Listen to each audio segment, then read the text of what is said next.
ជាតិនារី8មីនាបានប្រារព្ធឡើងក្រោមប្រធានបទសន្តិភាពនិងសន្តិសុខសម្រាប់ស្ត្រីនិងគ្រួសារក្នុងគោលបំណងបញ្ជាក់យ៉ាងច្បាស់ថាសន្តិភាព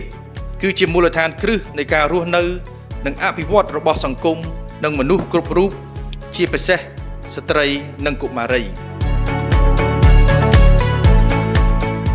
គណៈកម្មការសាខាសមាគមនារីកម្ពុជាដើម្បីសន្តិភាពនិងអភិវឌ្ឍនៃក្រសួងអធិការកិច្ចគឺមានតួនាទីសំខាន់ក្នុងការរួមចំណែកបំពេញតួនាទីនិងភារកិច្ច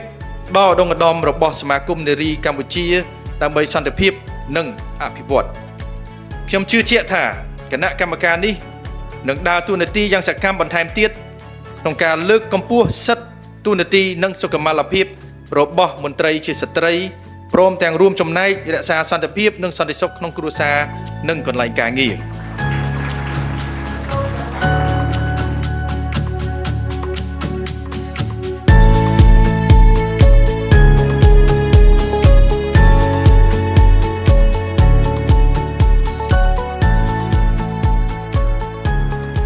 ហើយក្នុងនោះក៏បានបង្ហាញនៅការគ្រប់គ្រងដល់ស្ត្រីរបស់យើងនៅ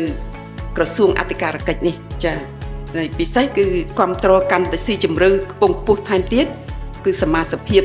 ប្រធានកិត្តិយសនេះដែលមានលោកជំទាវចំក្រស្នាចា៎ខ្ញុំមានជំនឿជឿជាក់ថាទោះបីជាថ្ងៃនេះគាត់ទៅជាទទួលប្រធានកិត្តិយសប៉ុន្តែការងារនឹងគាត់ធ្វើយូរទៅហើយចា៎គាត់ជួយបងប្អូននារី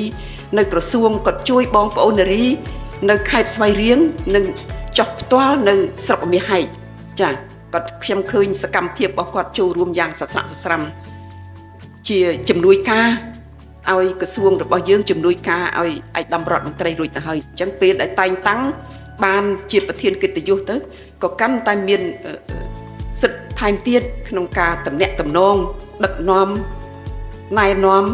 និងទទួលនៅបញ្ជាពីរដ្ឋមន្ត្រីតើត្រូវកលៈទេសៈពេលនេះតើសាខាសមាគមនារីយើងត្រូវផ្ដោតលើបញ្ហាអីចាអញ្ចឹងគឺបានដឹកនាំតាន់ពេលវេលាខ្ញុំសូមរីករាយសូមអបអរសាទរចា